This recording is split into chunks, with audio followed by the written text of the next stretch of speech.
ನಮಸ್ಕಾರ.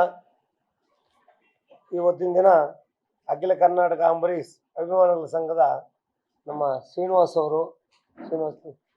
ಅವರು ನಮಗೊಂದು ಪತ್ರ ಮುಖೇನ ನಮ್ಮ ಡಾಕ್ಟರ್ ಅಂಬರೀಷ್ ಅನ್ನೋರಿಗೆ ಕರ್ನಾಟಕ ರತ್ನ ಟೈಟಲ್ ಒಂದೇ ಸಲ ನಮ್ಮ ವಿಷ್ಣುವರ್ಧನ್ ಸರ್ ಕೊಟ್ಟಿದ್ದಾರಲ್ಲ, ಅದೇ ಟೈಮಲ್ಲಿ ಕೊಡಬೇಕಂತ ಹೇಳಿ ಒಂದು ಅಪ್ಲಿಕೇಶನ್ ಕೊಟ್ಟಿದ್ದಾರೆ, ಮನವಿ ಕೊಟ್ಟಿದ್ದಾರೆ.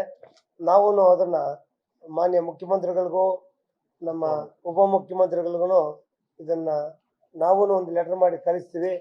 ಇಷ್ಟೆಲ್ಲ ಅವ್ರನ್ನ ಭೇಟಿಯಾಗಿ ಖಂಡಿತ ಅವರು ಅರ್ಹರು ಇದ್ದಾರೆ. ನಮ್ಮ ಡಾಕ್ಟರ್ ಅಂಬರೀಷ್ ಅವರು ಸೆಂಟ್ರಲ್ ಮಿನಿಸ್ಟರ್ ಆಗಿದ್ದರು, ಇಂಡಸ್ಟ್ರಿಗೆ ಬೇಕಾದಷ್ಟು ಸೇವೆ ಸಲ್ಲಿಸಿದ್ದಾರೆ. ಅದರಿಂದ ಅವ್ರಿಗೂ ಇದೇ ಟೈಮಲ್ಲಿ ಕೊಡಲಿ ಅಂತೇಳಿ ನಾವಾದರೂ ಲೆಟ್ರ್ ಬರಿತೀವಿ ಚಾಂಬರ್ಗೆ. ನಮ್ಮ ಅವ್ರಿಗೆ ಹೇಳಿಬಿಟ್ಟು CMದು DCMದು ನಾವು ಒಂದು ಡೇಟು ನಿಗದಿಪಡಿಸ್ಕೊಂಡು ಅವತ್ತು ಹೋಗ್ಬಿಟ್ಟು ಅವ್ರಿಗೆ ಮನವಿನೂ ನಾವು ಕೊಟ್ಟು ಅದೇ ಒಂದೇ ಟೈಮಲ್ಲಿ ಆಗೋ ಥರ ಮೋಸ್ಟ್ಲಿ ನವಂಬರ್ಗೆ ಆಗ್ಬೋದಲ್ಲ, ನವಂಬರ್ಗೆ ಆಗ್ಬೋದು, ಆ ಟೈಮಲ್ಲೇ ಕೊಡಿ ಅಂತೇಳಿ ನಾವು ಮನೋಪತ್ರ ಸಲ್ಲಿಸ್ಬಿಟ್ಟು ನಿಮ್ಗೆ ತಿಳಿಸ್ತೀವಿ ಸರ್. ಇದ್ರ ಬಗ್ಗೆ ಗೋವಿಂದಣ್ಣವರು ಕುಲಂಕುಷವಾಗಿ ಮಾತಾಡ್ತಾರೆ. ಇಲ್ಲ ಹೇಳಿ. ಈಗ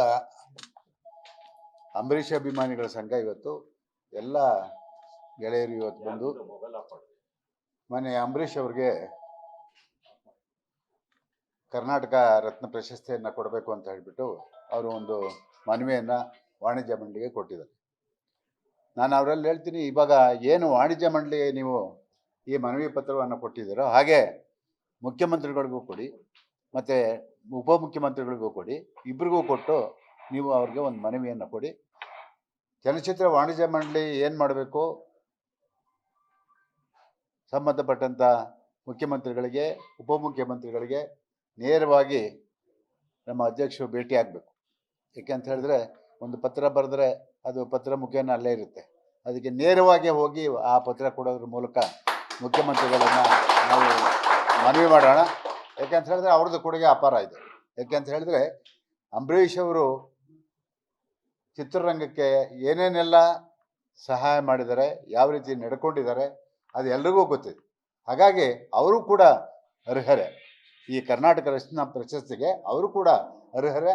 ಅದರಿಂದ ದಯಮಾಡಿ ನಾವೆಲ್ಲರೂ ಕೂಡ ಒಟ್ಟಾಗಿ ಒಂದೇ ಧ್ವನಿಯಲ್ಲಿ ಅವ್ರಿಗೂ ಏನು ವಿಷ್ಣುವರ್ಧನ್ ಮತ್ತು ಸರೋಜ ದೇವಿಯವರಿಗೆ ಕೊಟ್ಟಿದ್ದಾರೋ ಅದನ್ನು ನಾವೆಲ್ಲರೂ ಕೂಡ ಸ್ವಾಗತ ಮಾಡ್ತೀವಿ. ಅದೇ ಸಂದರ್ಭದಲ್ಲಿ ಅಂಬರೀಷ್ ಅವ್ರಿಗೂ ಕೂಡ ಕೊಟ್ಟರೆ ಅಂಬರೀಷ್ ಅಭಿಮಾನಿಗಳು ಕೂಡ ಸಂತೋಷ ಪಡ್ತಾರೆ.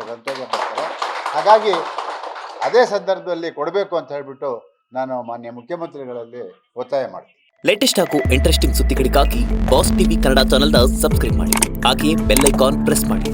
ಇದರ ಜೊತೆಗೆ ಫೇಸ್ಬುಕ್, ಇನ್ಸ್ಟಾಗ್ರಾಮ್, ಎಕ್ಸ್ನಲ್ಲೂ ಮಿಸ್ ಮಾಡದೆ ಫಾಲೋ ಮಾಡಿ.